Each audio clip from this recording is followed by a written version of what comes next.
les maou non wang moha. Comment Dieu nous traite-t-il? Les maou non wang moha médiale. Voilà. Azotekai Victor Vinole Tondo Vile Klonklonsi en linu.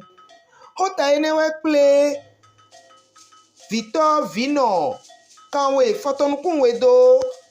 gle podo jinu kunpo zowa kwe daho ita do godometo gudoro sibigbe azan wewe go avuvo sun we afo konukon atongo tongbe we utegbe o sunu asi sunu podo nyonda susi edo gonu enego batisi edo ulenu podo kalavi poton le o ino ple de lobono inu yendo nu yenjido alide nu tanda gayenu ton lembo plato woru bukari ewe sonu nonu kun ton vovo podo nonu le kona plon kantata kododo mede gbeme nupon podo yon nui nele bijewe eblo lobo eje hungbe lo je gangbe do nuwa mokoton sin teme mana rekle unewe ye vle jenu kon lobo do hunu sinu iwale nu enegudo asupa sipole o ye ma e do vovo sunle do vobo nyon le do vobo ye wai do khodo mana rene evle eji noe panta vile si plon do mana re mon koton me o e do ye bi ha enegudo peta do poropo wa na sinu no cambio e mena o woru se do asinu yile bo nu plon me on de su wa jijan mena ko woru bukari e pe nu kundo nu plon me o lobo na e o e do ko pere nu mi. En résumé, ce qu'on peut dire, c'est que Dieu veut que... Donc là, mi dona wanu ma ude suno don. Do vi mi ton le resin alinu. Newe ma ukano wanu bon. Di to e eyinu mi e don. Mo e mi de suno dona wanu bon ne. Bo nu wa mi ton do mo e na zombo. Mi na tundo le. When do porote o e do le gbo plato we. Nengbo plato da ko bio ewe yin sunu ombo nengbo plato e bodo tout en trolo e yin nu ombo e me wele o podo wanyi po e na plan vie ton le vile do na tundo le to emi ton podo no emi ton po ye yin wanu emi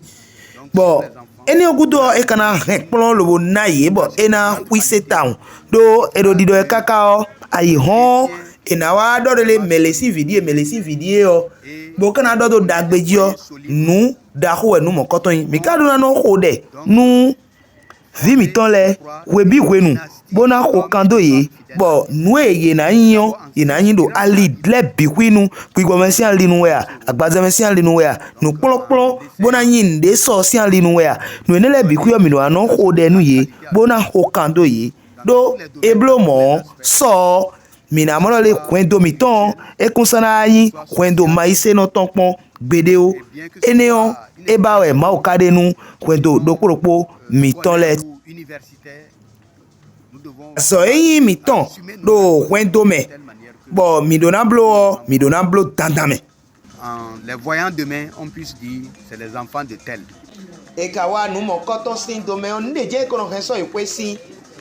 mi na do to me da ko ezai ka uno kodo no edo popo bon de ka volonta no ko kanton gudo yo no wetin bon so no mo koton me e we ndo nu ayi wa no vitwe do aduna no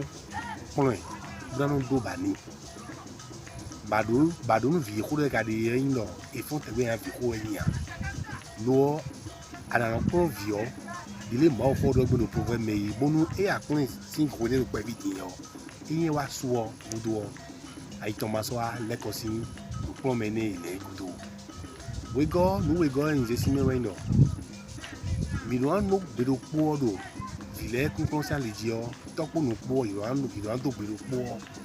eyin no do vo but to do vo ile si se to no ene do yo eyin ta ji town bon mi no no be do po me mo do mo te bo po mo no po no ile na bon do ene o si an le no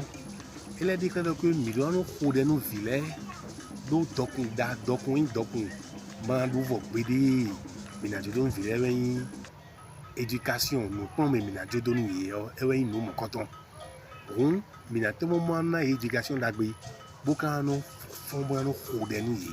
bo no bio ma wu nu dagbe bo mi jo le yo mina no bio ma wu do gbeza itonji Madame Kouakam Ejeri nous plombons bon motron à groupe étant dit nous plombons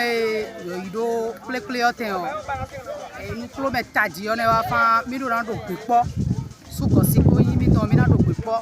on do piqué moto do nous nya do maume on le do nous nya do e wa do lina wa eto epime do tadi on est va mi na no khama monu kugo ma wo me do ma wo yo ko je mi na he do zia so son lion e mo so gbe ko nu ko me tadi eyan yo re me ka tun sin bo ti ogla wa me yan ti won iku aye ra ho bete segle ewe pachenu sunu asisuno le do gonu enego batisi do kulenu podo kalavipo tome mi ko pade nu ton o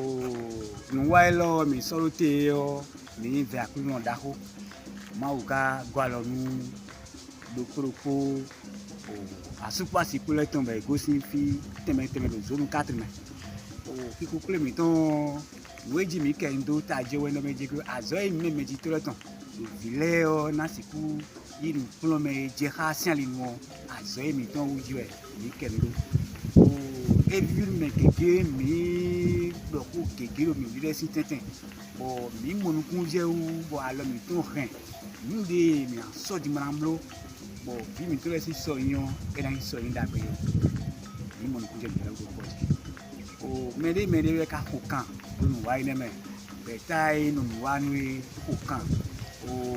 ye me mo garo agunleji do kule ye lo immobiliser me ton le bo nu wa ine e si buje kan e fi mi bo awa jije we plan mi si te mon ko tun wa ipe mi ton wenu ewa blo le bi pipe ewa pla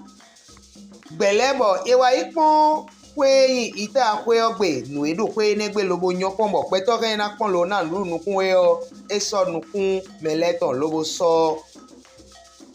kle o nu enele bi kwi yo eblo lobo eyan lobo jacho bo mimo lobo monu mi bonadon mi dole afitai